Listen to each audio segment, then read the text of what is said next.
Uh, Good evening, everyone. Does my sound good? Can you hear me all right? Good. Yes. So, uh, just now, kind of serendipitously, uh, we had an example of what I want to talk about today. So, we had a nice, quiet period of zazen, and that ended in the usual way. And then we had a lot of tech argy-bargy. Uh, and so I guess the question I would ask is, was anything lost when we went from the peace of zazen to tech argy-bargy? Or was anything gained? Was it just the same? Is there no difference between the peace of zazen and tech argy-bargy? I mean, both would seem to be quite necessary. So the question is, how do we keep our center uh, through both the peaceful moments, the quiet moments, the joyous moments, and the horrible moments, the argy-bargy, and worse than argy-bargy, we're beset with in our ordinary life. It doesn't seem like it helps much to say, oh, well, they're both empty. There's fundamentally no difference between them. On the other hand, it doesn't help to get your nose out of joint every time some little thing goes wrong. And of course, if you can keep your head when big things are going wrong, that's so much the better. Anyway, this issue came up for me around the experience of Kensho. As most of you know, we just got off of a summer retreat in which we had back-to-back sessions. And I was at the second one. It went quite deep as time goes on. And one of my students had, a pretty deep Kensho experience. What is Kensho? Kensho is simply a direct encounter with emptiness. So when we start Zen practice, we hear a lot about emptiness, but it remains kind of a philosophical concept that makes sense. Things are impermanent; they have no inherent existence, no essence. They change according to causes, conditions, points of view, and they come and they go. So as a concept, emptiness makes sense, but early on in our practice, we need to have some kind of encounter with emptiness, either dramatically or quietly. In Rinzai Zen, they place a lot of emphasis on having a dramatic encounter in the form of Kensho. And you see this in the Zen stories.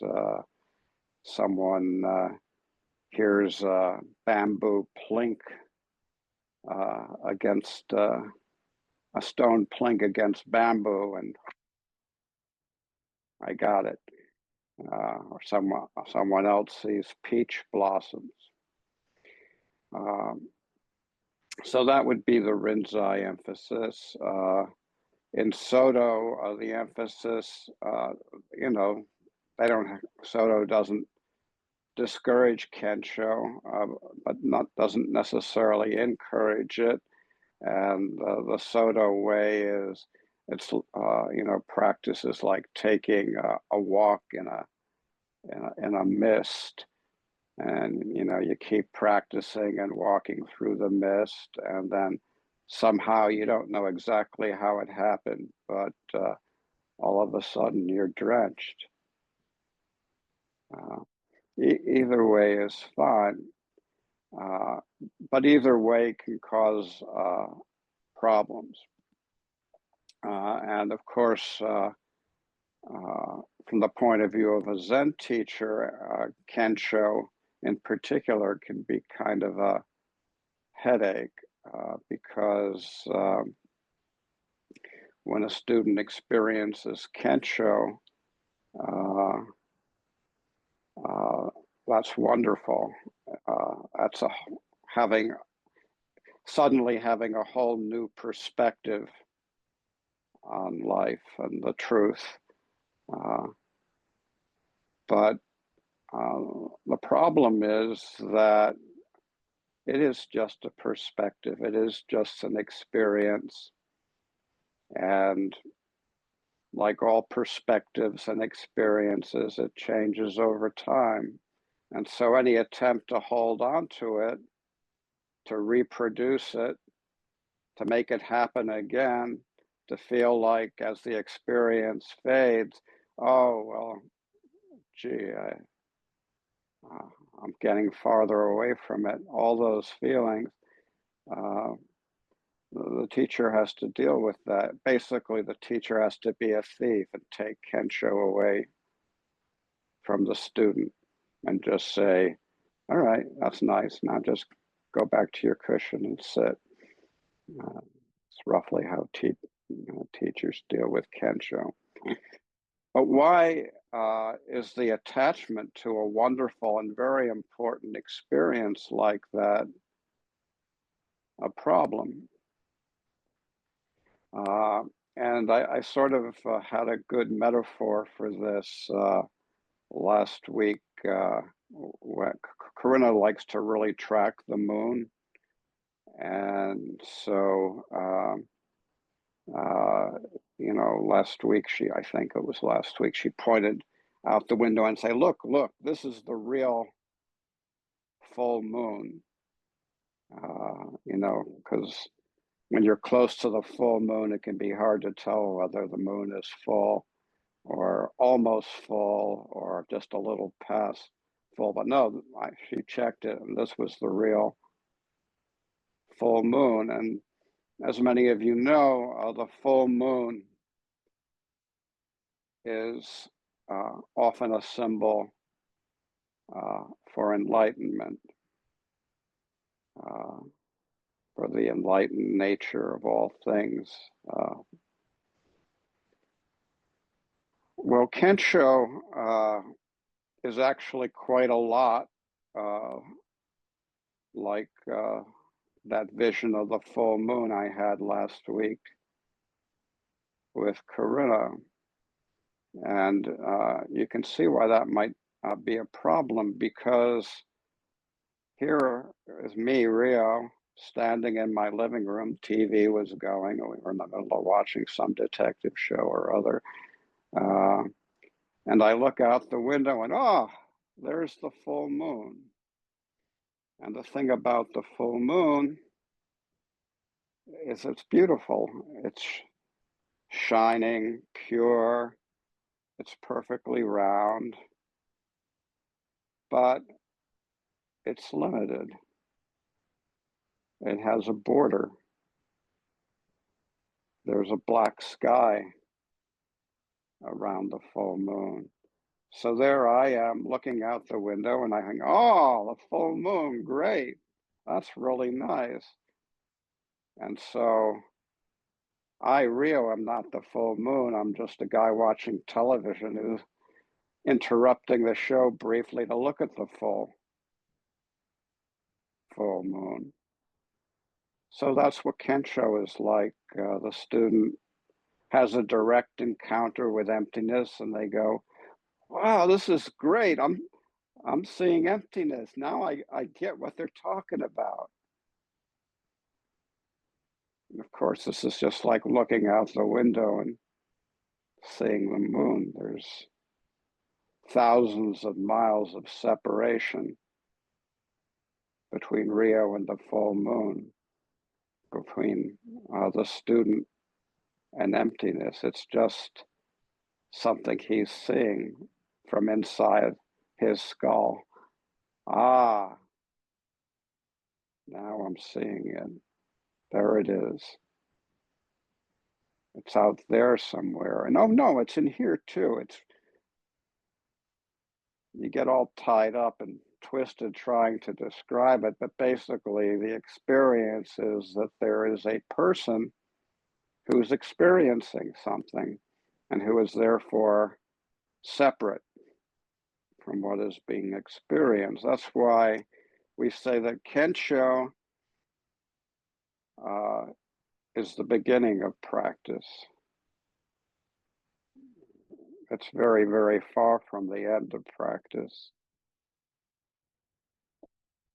And it's also, in a way, as I think about it, why the bigger and splashier ceremonies in Zen are more at the beginning, and the kind of nothing boring ceremonies are the ones where people become teachers and so on.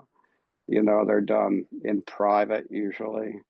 No big deal. Dharma holders. Here's a Roxu. You're a Dharma holder. No big deal. So why is that? Well, the course of practice is for the distance between Rio and the moon, or between the student and emptiness, to slowly diminish. Some of you might be familiar with the ox herding pictures where, I think in the third picture, the little man glimpses the ox, which ox would be like the full moon, you know. Ah, he's had a glimpse of the ox, big moment. Yeah, but there's 7 more pictures to go. And in the later pictures, the ox completely disappears. So when I think of the full moon, I can't help but thinking of one of the earlier people in our lineage. I think he's the 14th Zen ancestor in our lineage. Name is Nagarjuna. Partially a real guy, partially a mythological figure, but he was a real guy. He was maybe one of the greatest philosophers of all time. And, you know, when we talk about emptiness and or the absolute, we talk about the relative or the everyday particulars of life. When we talk about those things, we're thinking in terms of that Nagarjuna gave us.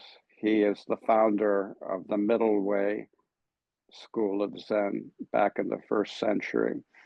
And basically, Middle Way doesn't mean some kind of squishy split the difference kind of thing. It means the middle way between delusion and enlightenment, the full moon, and oh, I'm just Rio sitting here, the relative and the absolute.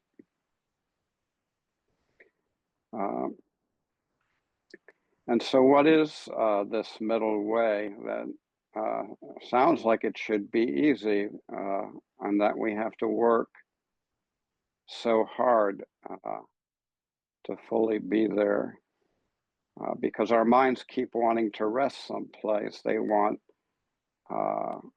either to have a big encounter with the absolute, like Kensho. I've transcended, great. Or they want to have come to some kind of conclusion. Well, it's just my ordinary life as it is. That's the truth. Uh, and but our practice and our way is not to fall into either of these, not to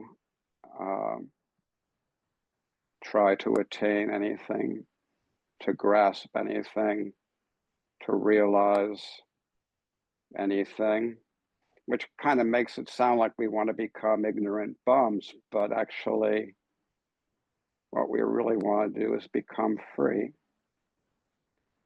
of the tricks that our own mind plays by dividing the world into self and other, you and me, him and her, all those dualities, life and death. So the reason I associate the full moon with Nagarjuna is that when he sat zazen in front of the assembly, they saw the full moon sitting there. He manifested as the full moon. And so the question is, what did they see? Did they have an experience like I had last week when I looked away from the television and looked out the window and saw the full moon out there someplace? Did they see a full moon on the cushion? A little bitty full moon sitting on a cushion? Or was it rather, and this is how I like to think of it, they saw a full moon that was really full, that had no borders, that was connected with all things throughout space and time. When you look at me on my iPad, can you see the full moon? What does it look like? Looking at it, to me, the full moon looks like an old bald guy in a samoe wearing a rock suit and flapping his lips.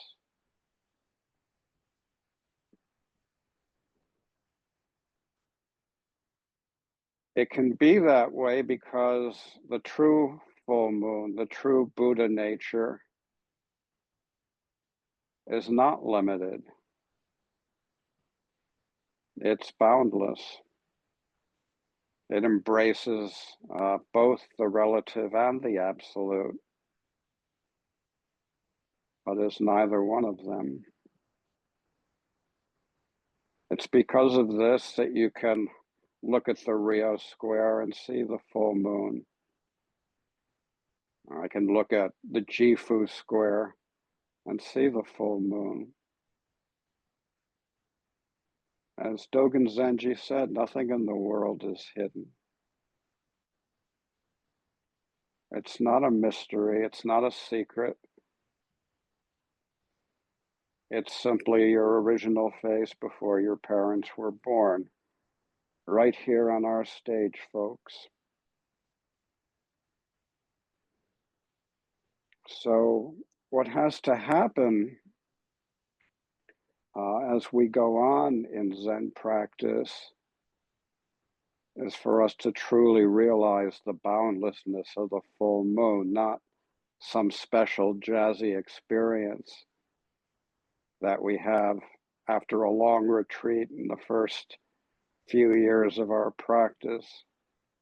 In fact, you can have that jazzy experience without even sitting a minute of zazen. I've had people come to me because they wanted to talk to someone who supposedly knew about these things. And I was driving my car and I was listening to this Zen lecture, and boom, the top of my head came off. What was that about? So these experiences are really pretty common, and they're pretty wonderful, and they're the beginning. They're the beginning of realizing the boundlessness of our true nature.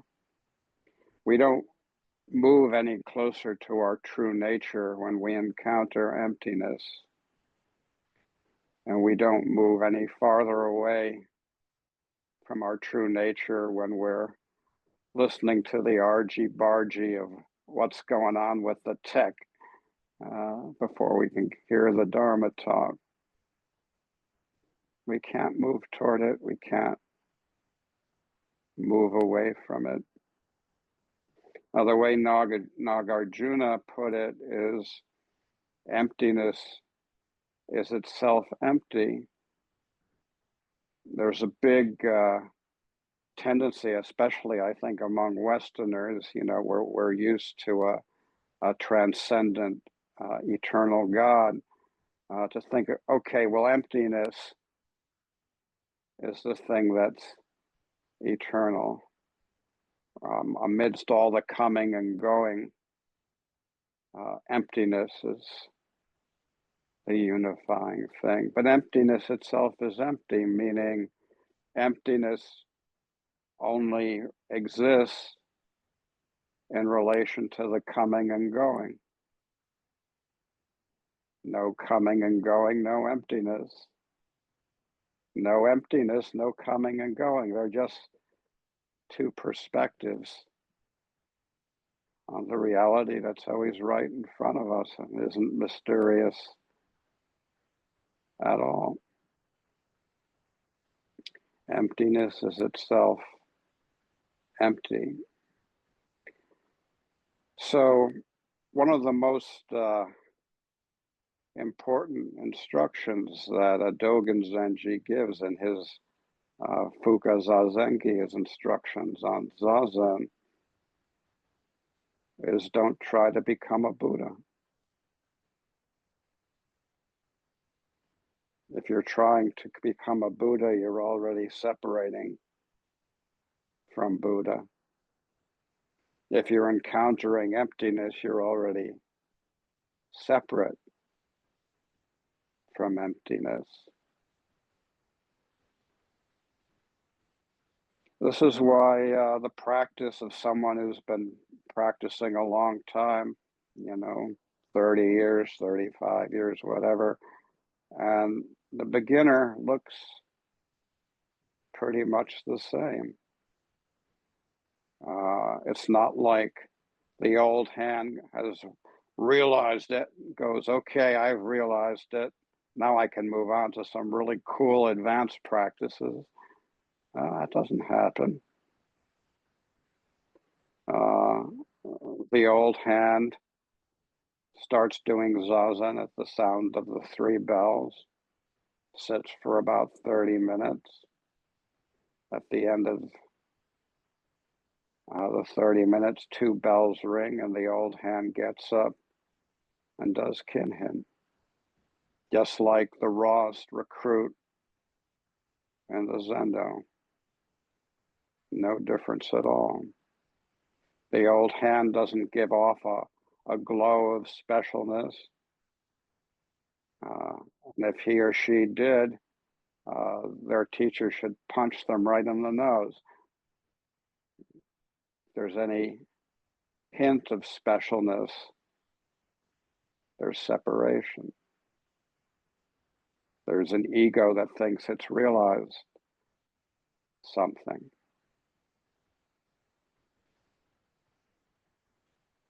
Dogen Zenji tells us that practice is itself enlightenment. Practice is itself the shining of the full moon. It's not some special state that sets the universe on fire for a few hours or a few days and then fades away. It's every day.